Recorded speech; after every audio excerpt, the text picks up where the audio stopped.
यो भाई लोग, वन पंच man part 18 और आज के पार्ट में हम देखने वाले हैं ब्लैक स्पम की एकदम फाइनल फॉर्म, जो माइंड यू हद से ही ज्यादा स्ट्रांग है। और उसका नंबर सुन के तो एकदम ऐसा ब्रेन डैमेज होने वाला है ना कि सीरियसली इतनी ज्यादा पावर मल्टीप्लाई हो चुकी है ब्लैक स्पम की। तो हम सीधा आज की वीडियो शुरू करते हैं। लास्ट पार्ट के एंड में हमने देखा था हमारा किंग अपने इंजन के साथ सीधा इतने सारे के सारे मॉन्स्टर्स के सामने आ जाता है, उनके सामने उन्हें स्टेयर डाउन करे जा रहा है और वो ऐसा फील कर रहे हैं कि अब हमें सीरियस होना पड़ेगा, हमें इससे लड़ना पड़ेगा। और उसी से हम देखते हैं नैरेटर हमसे बोलता है कि ये जो किंग इंजन है बेसिकली उसका दिल धड़के जा रहा है डर के मारे। तो वो जो किंग इंजन है वो बाकी जो छोटे मोटे मॉन्स्टर्स होते हैं ना, वो उस किंग इंजन को सुन के ही बहुत ज्यादा डर जाते हैं। उन्हें ऐसा लगता है कि अगर ये किंग इंजन स्टार्ट हो गया तो ये हमारा डेथ सर्टेनिटी है। जैसे ही उसका दिल धड़कना स्टार्ट हो जाता है, तेज आवाज आने लगती है धम धम धम की, मॉन्स्टर्स को ऐसा लगने लगता है कि अब तो हम मरने ही वाले हैं, मतलब छोटे छोटे मॉन्स्टर्स को। हालांकि जो dragon level cadres of monsters हैं बेसिकली मॉन्स्टर एग्जीक्यूटिव्स हैं और हमें बैक पैनल में दिखाए जाते हैं ब्लैक स्पम, गोल्डन स्पम, हमारा homeless emperor, evil mineral water, ये सारे के सारे जो मॉन्स्टर्स के एग्जीक्यूटिव्स हैं जिनको बहुत ज्यादा फेथ है अपनी पावर को लेकर, क्योंकि जो पावर उनके पास है उन्हें तो पता है ना उनके अंदर कितनी ज्यादा स्ट्रेंथ है। तो वो जो वहां पे किंग पहुंचा है और ये जो किंग का इंजन चल रहा है, अभी बहुत आवाज आई जा रही है, वो उससे डर नहीं रहे हैं। वो उनके लिए एक तरीके से एड्रेनलिन रश है कि अब वो एकदम फुल एनर्जी के साथ पूरे कॉशन से एक साथ चार्ज कर सकते हैं किंग पर और सीधा उसे लड़का सकते हैं। वहीं हम देखते हैं सारे के सारे ब्लैक स्पम छोटी छोटी बॉडीज उसकी घूरे जा रही होती है किंग को, और किंग अपने दिमाग में सोचे जा रहा होता है मैं मरने वाला हूं, मैं मरने वाला हूं, मैं पक्का मरूंगा आज। तभी सामने से गोल्डन स्पम बोलता है कि ये मूव क्यों नहीं कर रहा है, ये 1% हिल क्यों नहीं रहा है, क्या ये हमारा इंतजार कर रहा है कि इस पहला मूव हम करें इस बैटल के अंदर, सबसे पहले हम मूव करें उसके बाद किंग मूव करेगा, ऐसा कुछ है क्या? वहीं हम किंग को देखते हैं, किंग सोचे जा रहा है मैं पक्का मरूंगा आज मेरी डेथ निश्चित है। वहीं होमलेस एम्परर से ब्लैक स्पम पूछता है कि ये बंदा लड़ता कैसे, मतलब किंग की जो फाइटिंग स्टाइल है वो है क्या? होमलेस एम्परर बोलता है मेरे को तो कुछ आइडिया नहीं है, लेकिन जितने भी हीरोज है ना उन सब में सिर्फ किंग ही इकलौता ऐसा है जिसका हमारे पास बहुत ही ज्यादा एबनॉर्मल बैटल डेटा है। मतलब हमारे पास ऑलमोस्ट डेटा है ही नहीं कि किंग लड़ता कैसे है, किसी भी मॉन्स्टर के को पता ही नहीं है कि किंग लड़ता कैसे है। पता कैसे होगा क्योंकि वो लड़ता ही नहीं है। किंग यहाँ तक पहुंचा ही है, साइटा में इतने सारे जो भी मॉन्स्टर्स मारे हैं बेसिकली उनका कहीं ना कहीं श्रेय किंग को चलाता है, उसकी वजह से इतना ऊपर चला गया है, तो उसका डेटा आएगा कहां से? और होमलेस एम्परर इस बात बोलता है कि हमारे किंग को स्ट्रॉन्गेस्ट बंदा माना जाता है, तो इसका कुछ ना कुछ तो रीजन होगा ना। ऐसे ही थोड़ी सा टाइटल दे रखा है कि स्ट्रॉन्गेस्ट मैन अलाइव है किंग, कुछ ना कुछ तो बात होगी ना इसमें, जिसमें ब्लैक स्पम सोच रहा होता है अच्छा स्ट्रॉन्गेस्ट मैन का टाइटल दे रखा है ऐसे। फिर आगे होमलेस एम्परर फिर से बोलता है हमारे पास हॉस्टेजेस हैं, क्योंकि पीछे हमारा जेनोस पड़ा हुआ है ना, अधमरा जेनोस पड़ा हुआ है, तात्सुमा की इतनी बुरी हालत में है जो घेर रखे हैं ब्लैक स्पम्स ने, तो वो एक तरीके से हॉस्टेज का ही तो काम करेंगे। लेकिन लोगों के अकॉर्डिंग किंग ना मॉन्स्टर्स की कॉन्शियसनेस ही खत्म कर देता है बिना उन्हें टच किए, ये लोगों का कहना है। अच्छा हम शायद स्ट्रांग हो सकते हैं लेकिन हम अपना गार्ड 1% डाउन नहीं कर सकते किंग के सामने, जिसमें ब्लैक स्पम इज लाइक है तूने हम बोला कैसे, हम का मतलब क्या है, मेरे को अपने साथ मत जोड़ तू। ये मतलब सैवेज रिप्लाई करने के लिए रहता है हमेशा। ब्लैक स्पम के जितने भी तक रिप्लाई सुने ना सारे ऐसे हैं, जिसमें होमलेस एम्परर बोलता है ठीक है अभी मैं किंग की ये बैटल पावर जितनी भी है मैं उसे टेस्ट ही कर लेता हूँ, जिसमें सामने से किंग इज लाइक टेस्ट क्या करेगा, क्या करने वाला है? सामने से होमलेस एम्परर बोलता है किंग मैं ये टेस्ट करने वाला हूँ कि तुम्हारे जैसा बंदा कैसे अवॉइड करेगा मेरे इस अटैक को। और वो जो प्रोजेक्टाइल होता है ना ऊपर, उसे और थोड़ा बड़ा करके उसे सीधा चार्ज करने की कोशिश करता है किंग की तरफ। किंग इज लाइक हैं वैसे क्या होगा, ये जो लाइट आ रही है सामने से अगर मैं इसे टच करूंगा तो, मतलब बेसिकली वो जो अटैक आ रहा है सामने से जो लाइट आ रही है उसे अगर मैं टच करूंगा तो क्या होगा? किंग ने ये पूछा होमलेस एम्परर से, जिसपे होमलेस एम्परर बोलता है नॉर्मली तो तुम सीधा वेपराइज हो जाओगे, मतलब सीधा गायब, खत्म, टाटा bye bye. King is like अच्छा। होमलेस एम्परर उसे चार्ज करता है प्रोजेक्टाइल को और होमलेस एम्परर बोलता है सबसे पहले ये जो तुम्हारा मुंह इतना ज्यादा रिलैक्स्ड है ना, जिसपे इतनी देर से स्माइल चढ़ी जा रही है, मैं इसे ब्लास्ट करने वाला हूं तुम्हारे चेहरे से। और तभी वो फायर करता अपने प्रोजेक्टाइल को। किंग बोलता है रुको, तुमने अभी तक नोटिस नहीं किया है क्या? Homeless emperor is like notice नहीं किया है क्या, इसका मतलब क्या हुआ? किंग एकदम सीरियस सा खड़ा हुआ है, बेसिकली वो नर्वसनेस में ऐसा ही जाता है। हम सबको पता है कि किंग जितना ज्यादा नर्वस हो जाता है वो उतना ही ज्यादा ऐसे सीरियस लुकिंग बनता जाता है, जबकि अंदर से वो बहुत ज्यादा घबराया जा रहा है। तो और भी ज्यादा सीरियस लुक के देख के बोलता है किंग हाँ अपने पैरों के नीचे देखो। होमलेस एम्परर के ऐसे पसीने छूट जाते हैं, पैरों के नीचे? अब इसने क्या कर दिया, वो अपने पैरों के नीचे देखता है, थोड़ी सी जो वहां नीचे जमीन होती है वो थोड़ी टूटी फूटी बिखरी पड़ी हुई है, क्योंकि ऑब्वियसली ये पूरी सिटी उड़ा चुकी है तात्सुमा की, तो बचेगा ही क्या? और होमलेस एम्परर नीचे देखता है, उसे कुछ दिखता नहीं है, ही इज लाइक ये बोलना क्या चाह रहा है। तभी सामने से किंग बोलता है जहां जिस जगह जगह पे तुम खड़े हुए हो ना, वो बहुत ज्यादा अनस्टेबल जगह है, तो वो तुम्हारे लिए बहुत ज्यादा डेंजरस है। अब वो ये लाइन बोलता हुआ जा रहा है और उसका इंजन बढ़ता हुआ जा रहा है, मतलब बेसिकली साउंड बढ़ती हुई जा रही है उसकी हार्ट बीट की। और किंग आगे बोलता है, देखने से ऐसा लग रहा है तुमने अभी तक नोटिस नहीं किया है, तो मेरे को ऐसा लगा मुझे तुम्हें बता देना चाहिए ये बात। होमलेस एम्परर बिल्कुल जोन आउट हो जाता है कि क्या बोल दिया इसने, क्या मतलब था इसका, क्या ये मेरे से ये बोल रहा है कि मैं ये देख के खड़ा हूँ कि मैं कहाँ खड़ा हूँ, कहीं मेरा पैर स्लिप ना हो जाए, इसका बोलने का यही मतलब था? नहीं, इसने कुछ और बोला है, इसकी लाइंस का मतलब कुछ और है, कुछ और हिडन मीनिंग होगा इसकी बातों का। क्या ये मेरे लिए वार्निंग थी? क्या किंग मेरे से ये बोलना चाह रहा है कि किंग इजीली डॉज कर सकता है इस लाइट स्पेयर को, मेरे ऊपर इंस्टेंटली खड़ा होकर आके मूव करके मेरे को इजीली डिफीट कर सकता है, ये बोलना चाह रहा है किंग मुझसे? ये सब होमलेस एम्परर के ऑटोमेटिक दिमाग में चले जा रहा है। होमलेस एम्परर इज लाइक, मैं तो इसे टेस्ट करने वाला था, लेकिन अब ये मुझे टेस्ट कर रहा है, ये तो बहुत ही ज्यादा क्लोज था। अगर मैं इसकी बातों का हिडन मीनिंग नहीं समझता, मतलब बेसिकली जो इसने अपने हिसाब से परसीव किया है ना किंग की उन बातों को, उस हिडन मीनिंग की बात कर रहा है कि किंग बहुत इजीली डिफ्लेक्ट कर सकता है इसके अटैक को, ये वो। तो होमलेस एम्परर इज लाइक, अगर मैं हिडन मीनिंग नहीं समझ पाता ना इन बातों का, इन लाइंस का, और अपने अटैक को मैंने नहीं रोका होता, तो ये मेरे को अभी तक मार चुका होता किंग मुझे। इस बंदे के कुछ ज्यादा ही रिसेप्टर्स बढ़िया हैं और चारों तरफ पूरे बैटलफील्ड में फैले हुए हैं, ये इजीली पूरे बैटलफील्ड को अपसाइड डाउन कर सकता है। वाह वाह भाई साहब, ये सब परसीव कर लिया है होमलेस एम्परर ने सिर्फ उसकी उन बातों से, जो वो बंदा ठीक बोल ही रहा था, जो बंदा स्ट्रेट फॉरवर्ड बोल रहा था बेसिकली किंग। और इतना सब सोच साच के होमलेस एम्परर इज लाइक, तो तुमने मुझे दिखाई दिया, तुम क्या सोच रहे थे, तुम ये बात क्लियरली सबके सामने नहीं लाओगे, लेकिन आज मैं हर किसी को दिखा दूंगा कि तुम्हारी रियल स्ट्रेंथ क्या है। किंग इज लाइक, है मेरी रियल स्ट्रेंथ? अब किंग के दिमाग में चलने लगता है, किंग सोचने लगता है, कैसे पता है? एक सेकंड कैसे पता है कि मैं एक नॉर्मल ह्यूमन हूं? होमलेस एम्परर सामने सोच रहा है कि ये बहुत ज्यादा स्ट्रॉन्ग है और वो उसकी स्ट्रॉन्गनेस को दुनिया को बताना चाहता है। यहाँ किंग इज लाइक, कैसे पता चल गया मैं एक नॉर्मल रेगुलर ह्यूमन हूँ? क्या मुझे यहाँ पे आना ही नहीं चाहिए था? क्या मुझे खड़ा ही नहीं होना चाहिए था? और किंग बोलता है, just a regular human. King ये बात बोलता है, जस्ट अ रेगुलर ह्यूमन, वो अपने आप को बोल रहा होता है, ममर कर रहा होता है। और किंग की इस बात को सुनता है होमलेस एम्परर। इसकी इस बात को सुन के होमलेस एम्परर के होश उड़ जाते हैं। Homeless emperor is like, king को पता है मेरे सीक्रेट के बारे में, अगर मेरे से मेरी लाइट पावर्स अगर कोई ले लेगा तो मैं एक एवरेज ह्यूमन के बराबर हूँ। इसे कैसे पता चला किंग को? बताओ, ये बंदे दूसरे बंदे से कुछ लाइन बोल रहे हैं, दूसरा बंदा कुछ और समझ रहा है, वो कुछ लाइन बोल रहा है, दूसरा बंदा उसका कुछ और समझ रहा है। बहुत बढ़िया अपने आप से लिंक करके। होमलेस एम्परर इज लाइक, नहीं, ये मैं कुछ गलत ही जगह आ गया हूँ। अगर इनको, मतलब बेसिकली ब्लैक स्पर्म की इतनी सारी जो बॉडी, अगर इन्हें पता चल जाएगा कि मैं एक नॉर्मली ह्यूमन हूँ, अगर मेरे अंदर से लाइट पावर चली जाएंगी, तो मैं तो कुछ ज्यादा ही ट्रबल में आ जाऊंगा। तो सीधा का सीधा हमारा होमलेस एम्परर चीखता है कि इस बंदे को बोलने ही नहीं देना, मतलब किंग को कुछ बोलने ही नहीं देना, इसे अभी कभी फिनिश ऑफ कर देते हैं। और वो सीधा प्रोजेक्टाइल लॉन्च करता है उस पर। तभी उसके जमीन के नीचे से थोड़ा एरिया फटता है, बहुत सारे पत्थर इधर उधर होते हैं और एक हाथ बाहर आता है और होमलेस एम्परर की गर्दन पकड़ के वो हाथ जमीन में दे देता है उसे। होमलेस एम्परर के मुंह में से झाग बाहर आने निकलते हैं। तब हमें पता चलता है ये बंदा है कौन जो जमीन में से बाहर निकला है। He is none other than zombie man. चलो, ये बंदा भी जिंदा है फाइनली। और ज़ॉम्बी मैन उसे गर्दन से पिन डाउन करके बोलता है, मेरे को तो सही में लगा था कि मैं मरने ही वाला हूँ, लेकिन मैंने तभी सांजो रिवर देखी अपनी आंखों से। वो ये बोल ही रहा होता है और उसे देख के हमारा चाइल्ड एम्परर बहुत ज्यादा खुश हो जाता है कि चलो ज़ॉम्बी मैन जिंदा है, फाइनली एक बेटर कंडीशन में है। और ज़ॉम्बी मैन उसकी तरफ देख के बोलता है कि क्या तुम ठीक हो चाइल्ड एम्परर? क्योंकि अटैक इन दोनों पे ही हुआ था ना, जो होमलेस एम्परर ने बाहर निकलते ही मारा था। और होमलेस एम्परर उसे देख के बोलता है, ज़ॉम्बी मैन तुम अब तक जिंदा हो? और ना होमलेस एम्परर अपनी एक फिंगर उठाने लगता है, बेसिकली अपनी पावर यूज करने लगता है। वो छोटी लाइट बॉल्स बनाने लगता है, जिसपे ज़ॉम्बी मैन बोलता है कि मैं कुछ ज्यादा ही टेरिबल स्विमर हूँ, शायद मैं पूरा का पूरा स्विम नहीं कर पाया और मैं जिंदा वापस आ गया, मैं मरा नहीं, माफ करना तुम्हें बताने के लिए, लेकिन तुम्हें मेरी ये प्रेजेंस और भी ज्यादा देर झेलनी पड़ेगी। वो उसकी गर्दन को और टाइट कर देता है और ज़ॉम्बी मैन उसकी गर्दन को टाइट करके बोलता है, तू एक काम कर, अपनी किसी भी लाइट से एक बार मेरे को हिट करके दिखा दे, क्योंकि उसने एकदम ही पिन डाउन कर रखा है ना, अपने मुंह के पास पकड़ रखा है। अगर इसे डैमेज होगा तो होमलेस एम्परर को भी तो डैमेज होगा। वो ही इज लाइक, तू मुझे मार, तू मुझे मारेगा, तेरे को भी हर्ट होगा। तभी होमलेस एम्परर वहां से चीखता है कि ब्लैक स्पर्म, इसे यहाँ से दूर लेके जा, मेरे से थोड़ा दूर कर इसे, क्योंकि जैसी थोड़ी डिस्टेंस बढ़ जाएगी मैं इसे ब्लास्ट कर दूंगा, छोटे पीसेस में बखेर दूंगा इसे। जल्दी ब्लैक स्पर्म जल्दी दूर कर इसे, क्योंकि तब तक इसकी गर्दन पकड़ के ज़ॉम्बी मैन इसकी छाती पे बैठा हुआ है, तब तक इसे ब्लास्ट ही नहीं कर पाएगा ना होमलेस एम्परर। जिसपे black sperm is like smile करते हुए, ये तो कूड़ा निकला, मैं क्यों रिस्क लूं कि मैं एक किसी भी अटैक की ओपनिंग दूं किंग को, क्योंकि सपोज करो अगर ब्लैक स्पर्म जाता है होमलेस एम्परर को बचाने के लिए, ज़ॉम्बी मैन को पीछे कर देता है और किंग ब्लैक स्पर्म पे अटैक करता है, तो ब्लैक स्पर्म तो मर जाएगा ना, क्योंकि सपोजिटली इन सब की नजरों में तो यही है ना कि किंग बहुत ही ज्यादा स्ट्रॉन्ग हीरो है, स्ट्रॉन्गेस्ट मैन है इनफैक्ट।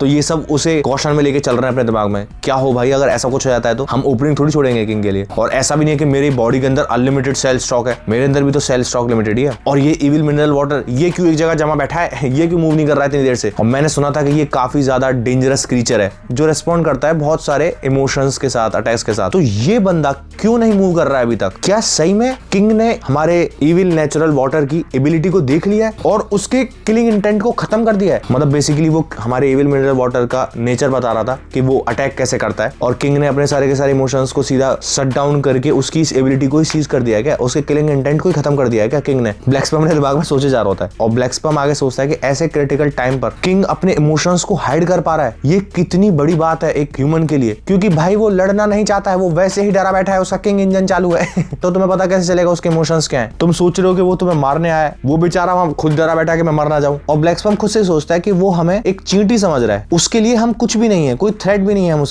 उसके लिए अपोनेंट्स तक नहीं है कि हम उसके एकदम वर्दी अपोनेंट हो, वो हमारे साथ लड़े भी। एक जगह वो खड़ा हुआ है इतनी देर से, ये हमें इतना नीचे देख रहा है, क्या हम इतने छोटे हैं। इविल मिनरल वाटर को तो छोड़ दो, खैर अब रही बात मेरी और इसकी, मैं किंग को अपने हाथों से जान से मारूंगा। उसे बहुत ज्यादा गुस्सा आ जा रहा होता है कि मेरे को इतना ज्यादा छोटा समझ रहा है, ये वो। तभी एक छोटा सा बग उड़ता हुआ जाता है सारे के सारे हीरोज के आसपास, एटॉमिक समुराई के पास, पूरी prisoner, AI, zombie man, king के पास भी जाता है एक मैसेंजर बग बेसिकली, और उसमें से एक साउंड आती है, सारे के सारे लोग ध्यान से सुनो। किंग इज लाइक ये तो चाइल्ड एम्परर है। हाँ, तो बेसिकली चाइल्ड एम्परर मैसेज भेज रहा होता है कि जितना डेटा मैंने अभी तक गैदर किया है, मैं एक प्लान के साथ वापस आ चुका हूँ, मैंने एक प्लान बना लिया है। एटॉमिक समुराई इज लाइक है ये तो कुछ ज्यादा ही जल्दी बना लिया भाई तूने, अभी तो ये जमीन में से बाहर ही निकला था चाइल्ड एम्परर आगे बोलता है हमें दोनों साइड से अटैक करना होगा और मॉन्स्टर्स को एक जगह इकट्ठा करना होगा, क्योंकि इनकी जो संख्या है ना, इनके जो नंबर्स है वो बहुत ज्यादा है, इन्हें हमें एक लाइन में लाना होगा। हमें इन सबको हराना नहीं है, डिफीट नहीं करना है, इनके साथ बैटल नहीं करनी है, हमें बस इन्हें एक लाइन में लाना है। जिसमें ज़ॉम्बी पूछता है क्या तुम उन्हें एक लाइन में लाने के बाद सैटेलाइट बीम से इन्हें खत्म करने वाले हो, जिसमें चाइल्ड एम्परर बोलता है नहीं ऐसा कुछ नहीं करेंगे, अगर हम ऐसा कुछ करते हैं क्या पता सैटेलाइट को कोई हैक ही कर ले, मेरे पास उससे भी कहीं अच्छा बेटर प्लान है, हम करेंगे मिस्टर किंग को यूज, क्योंकि हमारे साथ मिस्टर किंग है अभी।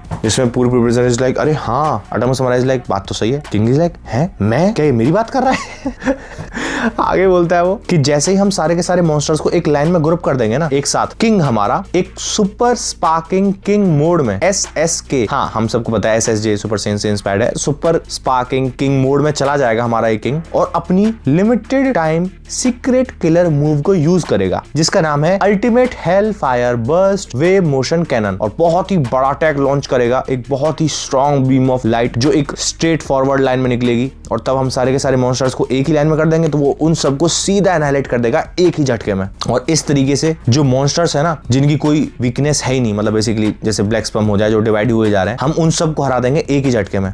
और ना मेरी बॉडी में एट दिस पॉइंट शुगर की कमी है, मतलब जितना मेरे को शुगर इंटेक होना चाहिए था मेरा आज का दिन का, वो है नहीं, काफी कम है। ये चाइल्ड एम्परर बोल रहा होता है, लेकिन मेरे को ऐसा लग रहा है मैंने ना एक बहुत ही वैलिड, बहुत ही सॉलिड प्लान बनाया है अपने दिमाग में। ये बात को सुन के किंग के दिमाग में एक बात आती है, अच्छा तो शुगर लेवल है बीमारी, शुगर लेवल तुम्हें हमेशा मेंटेन रखनी चाहिए, बहुत ज्यादा इंपॉर्टेंट है। अगर शुगर लेवल तुम्हारा ऊपर नीचे होता है तो तुम ऐसे घटिया प्लान बनाते हो। अरे मैं एक नॉर्मल इंसान हूं, मैं क्या करूंगा इतने सारे मॉन्स्टर्स का, मैं कैसे अटैक कर सकता हूं इतना बड़ा कि इन सारे के सारे मॉन्स्टर्स को लुढ़का दूं मैं एक ही अटैक से, ये तो इम्पॉसिबल चीज है। इसका ना शुगर लेवल कम है, इसलिए शुगर लेवल कुछ ज्यादा इंपॉर्टेंट है, ऐसा किंग सोच रहा होता है। तभी सामने से एक ब्लैक स्पैम खड़ा होता है और वो उससे बोलता है किंग 11 ट्रिलियन 449 बिलियन 100 मिलियन 712,554। अब तुम सोच रहोगे ये कौन सी बीमारी है, ये इतना नंबर है जो करंट नंबर है ब्लैक स्पैम की मल्टीपल डिवाइडेड बॉडीज का। इतनी सारे ब्लैक स्पैम हैं एट दिस पॉइंट, सोचो तुम इसके अंदर, और गोल्डन स्पैम में है 43 ट्रिलियन, तो टोटल मिला के कितने हुए 54 ट्रिलियन। 43 ये 11 ट्रिलियन कुछ उधर है, तो ऑलमोस्ट 54 ट्रिलियन हो गए। और ब्लैक स्पैम बोलता है क्या तुम मेरे इतने सारे डिफरेंट बॉडीज को एक साथ हरा सकते हो, तुम्हें ऐसा लग रहा है? किंग इज लाइक है, इसका मतलब ये हुआ इस बंदे को, मतलब कि ब्लैक स्पैम को हमें 54 ट्रिलियन टाइम्स मारना पड़ेगा तब जाके मरेगा ये। हाँ मैं एक बार और बता दूं, 54 trillion times, not million not billion, trillion, 54 trillion times मारना पड़ेगा ब्लैक स्पैम को तब मरेगा ये। सोच रहे हो तुम कितनी ज्यादा पावर है इसके अंदर? किंग इज लाइक ये सिर्फ एक नंबर ही है ना, क्या बोला इसने ये? और इन लोगों के साथ दिक्कत क्या है, इन फाइनल बॉस लोगों के साथ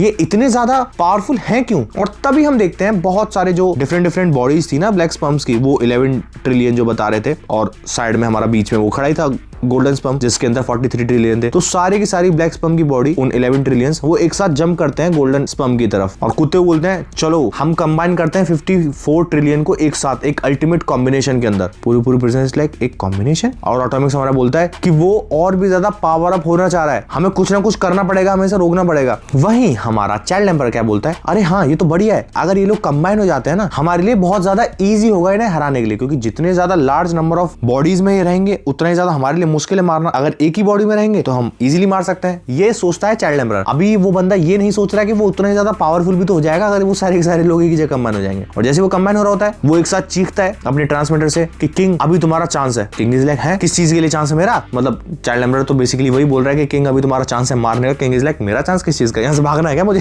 तभी हम देखते हैं एक बॉडी को ब्लैक स्पर्म की जो सिर्फ और सिर्फ 100 सेल से बनी हुई है, जो डिटैच हो गई थी बेसिकली उस बॉडी से, मतलब जो वहां मर्ज हो रही है ना बॉडी, बहुत सारे 11 ट्रिलियन ब्लैक स्पर्म्स और 43 ट्रिलियन जो गोल्डन स्पर्म है वो सारे के सारे मर्ज हो रहे हैं। उनमें से एक ब्लैक स्पर्म दूर भाग रहा होता है जिसमें 100 सेल्स है। इंश्योरेंस के नाम पे अगर वो सारे के सारे मर जाते हैं एटलीस्ट ये तो जिंदा रहेगा ना अपनी सेफ्टी के लिए। सोच लो कितना ज्यादा लॉन्ग का सोचे चल रहा है ब्लैक स्पर्म। लेकिन उसे पकड़ लेता है मेटल बैट। भाई मेटल बैट ना पूरी बैटल में यही देखने पे कोई नहीं भागेगा, उसी को मार रहा है, जो मिल रहा है उसे मार रहा है। तो भाग रहा होता है, सीधा जंप करता है मेटल बैट उसके ऊपर और दे के मारता है मेटल बैट। उसे डॉज करके ब्लैक स्पर्म जंप करता है पीछे। ब्लैक स्पर्म इज लाइक अरे क्या हो गया है तुझे क्या दिक्कत है? सामने से मेटल बैट बोलता है तुम्हें क्या लग रहा है हम तुम्हें यहाँ से जाने देंगे?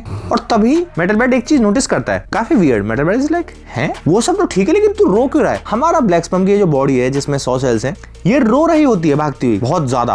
और मेटल बैट तभी पूछता है कि रो क्यों रहा है इतना ज्यादा, डर गया है क्या तू? जिसमें ब्लैक स्पर्म बोलता है तेरे जैसे बंदा जिसके अंदर सिर्फ एक ही ब्रेन सेल है वो नहीं समझ पाएगा इस बात को। और ब्लैक स्पर्म अपने दिमाग में सोचे जा रहा होता है, वो फाइट कर रहा है बेसिकली, वो मेटल बैट नॉन स्टॉप घुमाई जा रहा है, वो उन्हें डॉज कर रहा है, वो डॉज करते हुए रो रहा होता है और वो सोचे जा रहा होता है अपने दिमाग में कि एट दिस पॉइंट एक सिंगल बॉडी जिसमें 54 ट्रिलियन मैं होने वाला हूं, मतलब मेरे को तुम 54 ट्रिलियन से मल्टीप्लाई कर दो और वो 54 के 54 ट्रिलियन एक साथ एक बॉडी में होने वाले हैं जिनकी एक सोल कॉन्शियसनेस होने वाली है, वो एक बनने वाले हैं। और जैसे ही एक बार सेल्स मतलब सारे के सारे 54 ट्रिलियन सेल्स एक साथ मर्ज हो जाएंगे उन्हें फिर आगे कभी भी सेपरेट नहीं किया जा सकता। एक नई लाइफ के बर्थ के लिए काउंटलेस, इतने सारे, काउंटलेस क्या भाई काउंटिंग तो है 54 ट्रिलियन 54 ट्रिलियन को सेक्रीफाइस देना पड़ रहा है, इसीलिए ये इतना ज्यादा प्रेशियस है, इसीलिए बेसिकली वो रो रहा है, ये बहुत ज्यादा ब्यूटीफुल है। वाह। हम देखते हैं पूरी प्रिजनर वहीं से चाइल्ड एम्परर को छोड़ के वहीं से खोदता हुआ आता है नीचे, जेनोस के पास पहुंच जाता है वो खोदता लाइक जिससे अभी तक ये हॉस्टेज थे ना जेनोस और तात्सुमाकी, इनके पूरी प्रिजनर उनके पास पहुंच के उन्हें सेव कर ले। उन्हें जो अटैक करने वाला है, सपोजिडली किंग अटैक करने वाला है, उसके अटैक रेंज से पूरी प्रिजनर इन दोनों को हटा सके। पता नहीं कौन सा अटैक करेगा, खैर वो तो तुम्हें आगे पता चलेगा कौन सा अटैक होगा। जैसे ही पूरी प्रिजनर जेनोस और तात्सुमाकी के पास पहुंच जाता है चाइल्ड एम्परर सीधा चीखता है कि किंग, डीमन साइबॉग और तात्सुमाकी उन दोनों को रेस्क्यू कर लिया गया है। एट दिस मोमेंट सिर्फ वाटर मॉन्स्टर और ये जो कंबाइन हो रहा है मॉन्स्टर, ये दो मॉन्स्टर हैं स्ट्रेट तुम्हारे सामने और किंग के सामने ही है वो दोनों। सामने जो मर्ज हो रहा है उसमें से बहुत तेज रोशनी निकल रही है और उसके पीछे एविल मिनरल वाटर है। अपनी यूज करो ultimate hell fire burst wave motion cannon को जल्दी और इन दोनों को उड़ाओ। तभी हम देखते हैं उस एक ब्लैक स्पर्म की बॉडी को जो मेटल बैट के साथ लड़ रहा है, वो सोच रहा होता है कि मेरा हार्ट, मेरा दिल इस समय भरा हुआ है सैडनेस से। क्यों भरा हुआ है? उन 53 ट्रिलियन 999 बिलियन, वही मतलब एक कम कर दो 54 ट्रिलियन में से, उन सब लोगों के लिए, क्योंकि वो सब अब डिसअपियर होने वाले हैं एक नथिंगनेस के अंदर। वहीं दूसरी तरफ मैं बहुत ज्यादा खुश हूं, तहे दिल से खुश हूं, क्योंकि अब 54 ट्रिलियन मर्ज हो रहे हैं। तभी एक साथ बहुत तेज रोशनी आती है पीछे से, बेसिकली वो मर्ज हो चुका होता है और वो रो रहा होता है। वो ये वाली बेसिकली ब्लैक स्पर्म की बॉडी नॉन स्टॉप रो जा रही है, तभी वो एक साथ जो लाइट निकली है वो उसे पीछे देखने की कोशिश करता है और वो बोलता है कि जो ट्रू मी है, मतलब जो रियल मैं हूं, जो रियल मेरी बॉडी है, वो अब डेब्यू करने वाली है। और वो मुड़ के उधर की तरफ देख रहा होता है ना अपने मेन बॉडी जहां उसकी मर्ज हो रही थी। तभी मेटल बैट पीछे से आता है और बैट मार के उसे उड़ा देता है। बेसिकली ये जो लास्ट इंश्योरेंस के तौर पे बची थी ब्लैक स्पर्म की बॉडी, इसे मार चुका है। अब बस ब्लैक स्पर्म की वही बॉडी बची है जो मर्ज हुई है और हम देखते हैं फाइनली सामने जो मर्ज होके खड़ी होती है बॉडी। पहले था ब्लैक स्पर्म, फिर काफी सारे के सारे ब्लैक स्पर्म मर्ज हुए, बना गोल्डन स्पर्म और this is his last and final form platinum sperm.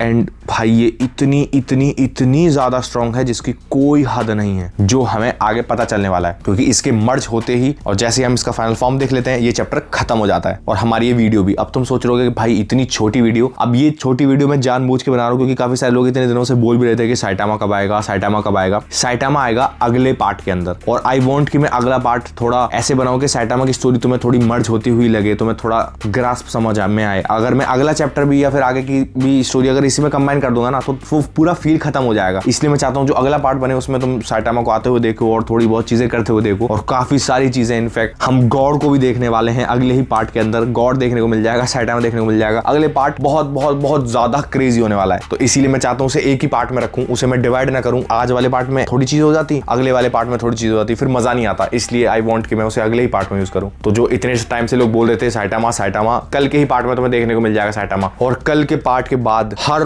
Part crazy होता चला जाएगा नॉन स्टॉप। और हाँ, मेरे को एक बात और बोलनी थी, बहुत सारे लोग बोल रहे थे कि भाई आप एक ही चैप्टर कर रहे हो एक वीडियो में। एक चैप्टर बेसिकली आज किया है, बहुत रेयरली करता हूँ मैं एक चैप्टर। मैं पूरी कोशिश करता हूँ कि 2 चैप्टर तो एटलीस्ट एक्सप्लेन कर ही दूं इसके। मैं चैप्टर वैसे नहीं देखता हूँ, मैं ज्यादातर देखता हूँ जैसे आज की वीडियो में मैंने किया है ना कि लाइक जहां पे स्टोरी थोड़ी समापूरी होती है और अगले पार्ट में मैं स्टोरी को कैरी फॉरवर्ड कर पाऊं, मैं इस तरीके से एक्सप्लेन करता हूं। मैं नहीं देखता कि मैं उसमें कितने चैप्टर एक्सप्लेन कर रहा हूं फिर कितने नहीं कर रहा हूं। और कुछ लोग यही बोल रहे हैं कि बस एक ही चैप्टर एक्सप्लेन करो, तो देखो भाई नॉर्मल मांगा में होते हैं मुश्किल से 18 पेज एक चैप्टर के अंदर, और वन पंच मैन की मांगा में कुछ चैप्टर ऐसे भी हैं जिनमें 40, 45, 50, 55 इतने पेजेस हैं। अब तुम अनुमान लगाओ, नॉर्मल सपोज कर लो 52 पेज हो गए, 50, 55 पेज हो गए, उसके अकॉर्डिंग एक ही चैप्टर में जितना एक नॉर्मल मांगा है ना उसके अकॉर्डिंग 3 चैप्टर होंगे और इसका 1 चैप्टर, मतलब वन पंच मैन का 1 चैप्टर, नॉर्मल मांगा के 3 चैप्टर। इतना बड़ा है वन पंच मैन का 1 चैप्टर। तो अगर मैं एक वीडियो के अंदर, लॉन्ग वीडियो के अंदर 2 चैप्टर कवर कर रहा हूं ना, तो नॉर्मल मांगा के 6 चैप्टर कवर हो रहे हैं, 5 से 6 चैप्टर, इतना समझो तुम। क्योंकि एक चैप्टर में पेजेस बहुत ज्यादा है वन पंच मैन के अंदर, इसलिए अगर नॉर्मल 18 पेज होते तो ज्यादा भी चैप्टर एक्सप्लेन हुए जा सकते थे। और 2 chapter is like sufficient enough, क्योंकि डेली भी तो लॉन्ग वीडियो डाल रहा हूं मैं, और 20 से 25 मिनट की जा रही है लॉन्ग वीडियो, तो उस हिसाब से समराइज हो जाएगा। खैर उसकी चिंता मत करो, वन पंच मैन ज्यादा बड़ी नहीं है, बहुत जल्दी खत्म होगी है। मार्च में खत्म हो जाएगी। मार्च में हम अगली मांगा जो इतने टाइम से बात चल रही है कि कागोराबाची करेंगे, इसके मैं 5 चैप्टर एक्सप्लेन कर चुका हूँ। अगले महीने में हम कागोराबाची ही स्टार्ट करेंगे। तो मिलते हैं कल वन पंच मैन के नेक्स्ट पार्ट में। तब तक के लिए स्टे हेल्दी, भी हैप्पी। जिम नहीं जा रहे हो, जिम जाओ, डू सम वर्कआउट। जय हिंद।